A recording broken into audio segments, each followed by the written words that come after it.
Greetings, humans. I'm Ante, and I'm George, and this is Kus, and welcome back to the Windmill full of corpses. Okay, so this is Beneath the White Rainbow, which is, I think, is the song off of Haken's latest album, Fauna, that I'm least familiar with. Like, I can't hear any of it in my head. And it's from Liveforms, which is Liveforms, but with live, because it's a pun, because it's a live show that Haken will be releasing, and it's got a pun in the title because it's prog, and that makes us happy. Yeah, I think puns are the verbal equivalent of reprises. Yes. So they essentially have a reprise in the title. Right. Well, it's not really a reprise because it's not a repetition of something before, but it's kind of, you know, a play in that way. Every now and then we use the phrase stupid good to describe how good something is musically. Yes. Do you know when that phrase originated? It was when we were seeing this show live, during this song, during the instrumental bridge section. You just leaned into my ear and said stupid good, and then it stuck.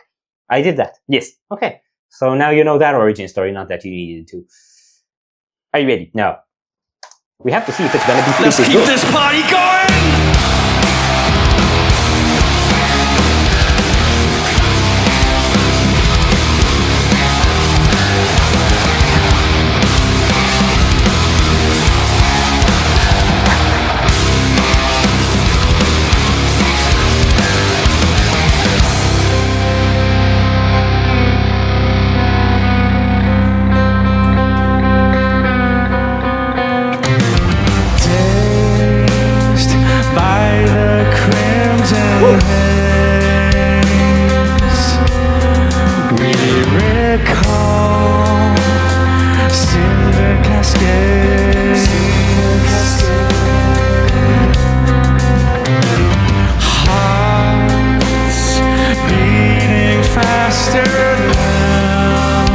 Thump, let's go. Thump, let's go. For we know what future awaits.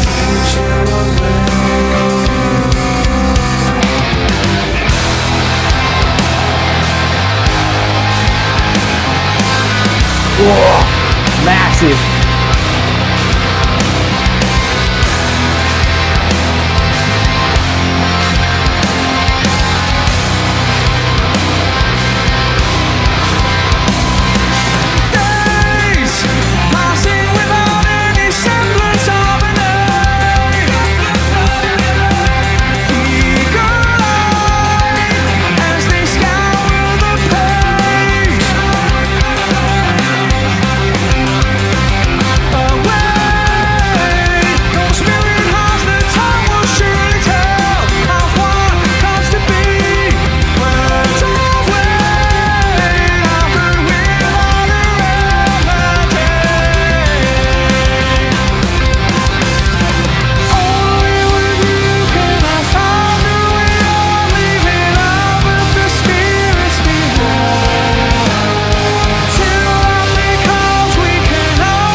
I remember it.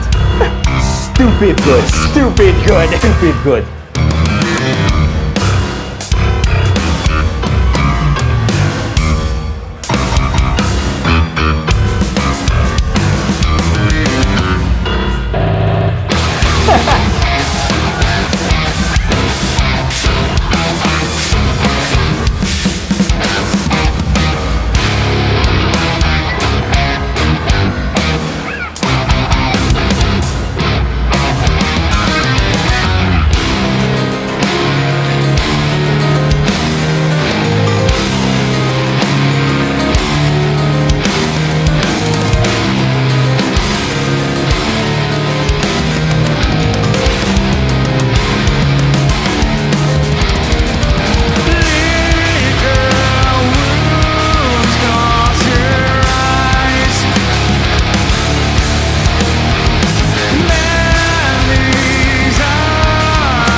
Beef!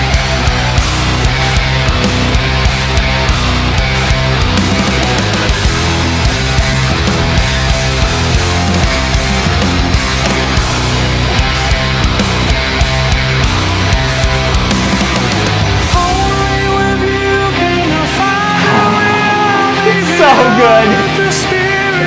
You don't fuck with Haken.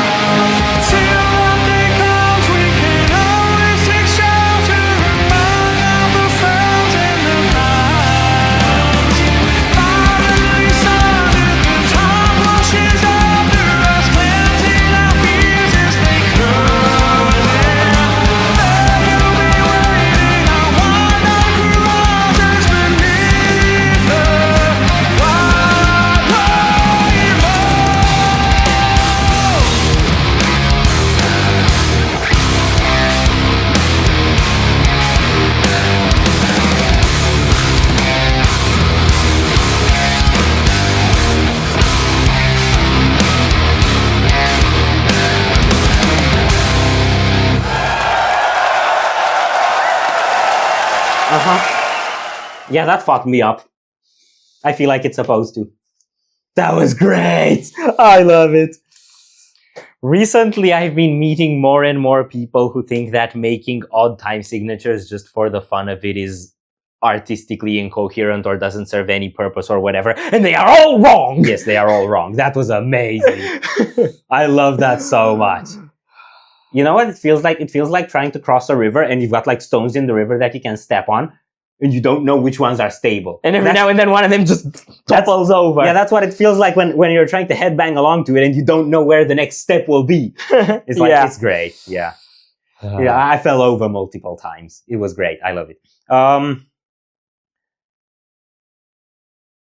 Big chorus. You said beef, which is accurate because beef is something that used to be fauna before it became beef. So this is from a live show they did where they played like the Fauna album, the latest album in full, and then also a couple of like, well, a whole second part of other things on the side. Just get over it. So they played this whole album and they do it in the fauna shirt. I don't know if you've seen the shirts they have on that. There's like animals and stuff on them because it's fauna and it's on topic and it's great. And they have like great lights, like two strips of like flashy lights behind them and then lots of other lights. And it was a very, very immersive show. And this song's got a bit of everything in it. It's got the beefy riffs. It's got the really old school kind of proggy vibes. It's got the gent. It's got the, river crossing. Right, so the reason why it was so hard for me to get over that is because this is fauna at the windmill full of corpses. And apparently it's beef. You can't, once you see it, you can't unsee it. Okay, so fauna pre-windmill is a cow and fauna post-windmill is beef. Yes. Which is why we have stinky riffs here. Anyway, megaphone part is absolutely wild. Mm-hmm. And something that I just started thinking about now that I was seeing the megaphone, it had the fish on it. Do you know the legendary Haken fish? Yes. Do you know what the deal with that fish is? It shows up in every album artwork. Not necessarily on the artworks, but in every booklet. Mm-hmm. And I just realized I haven't looked for and I haven't found the one in fauna yet. Well, it will probably be an actual fish. Yeah, it probably would. But I have to go do that now. Yes. And I don't know if I have a fauna CD with me here. Yeah, so I might end up giving them more money. We'll see. Yeah, so if you like looking for like clues and mysterious things in prog metal album concepts, just buy the entire Haken discography and search for fish in the booklets. Yes, it's great. It's great. Yeah, that was freaking awesome, man. It was such a throwback to the show. They were amazing shows. We've seen both the Netherlands dates that they had on that show, on that tour. Those were seated. This is, I think, the London show, which was probably the only one they've had on that tour that wasn't seated. And they're also doing this DVD release. So, for all the prog heads out there, especially the collector type, keep your eyes open. Yeah, for the Liveforms. It also baffles me how so often the most elegant and sophisticated musicians can churn out heavier stuff than than most bands who are actually trying to out-heavy themselves. Yeah, because what makes something heavy is a lot more, you know, in the pacing, in the tone that you use, in the interaction of different elements in the music. If you're just blasting the whole time, it doesn't have that same punch or drop when you go into a riff, right? Yeah. Also, the production value on this is absolutely ridiculous, especially for a live. It sounds so good. And you gotta love the mosh pit love, because they love the mosh pit enough to put it on camera. Yes. We love the mosh pit love. Yes. We often generate the mosh pit. Yes, yes, we do. Are we done here? No. So if you enjoyed this reaction, we'd greatly appreciate the likes and shares. And if you want to see more, don't forget to subscribe with bells on. Thank you very much for stopping by. We hope you enjoyed your stay, and we'd love to see you back at the Windmill very soon. Corpses out.